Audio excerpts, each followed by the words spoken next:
Okay guys, so this is the new shower head. This is the setting that I like. As soon as I got it, I took out the water saver thing. I drove it out, so I can't say how strong it is with that in there, but I'm on well water, so I took it out right from the get-go. The way it is now, this is my favorite setting, but I just wish that piece in the middle would come on at the same time. But it's like you can either use the outer rings or the center one.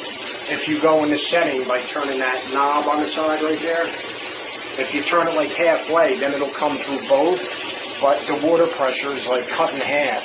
It's pretty stupid how. See how I'll twist this around? And that's where it stops, where now it's a little bit coming out of the edges and some in the middle. But like I said, it's almost like half the pressure. So you turn it again and then it goes full. It is? That's like a fire hose. That thing is strong. But yeah, like I said, I like the spray better, this. I just wish that you could get both, you know, this setting plus the middle come out in a steady stream, but for whatever reason, it doesn't want to do that. So, there you go. But yeah, it's not bad. It's not as strong as I thought, but it's not bad.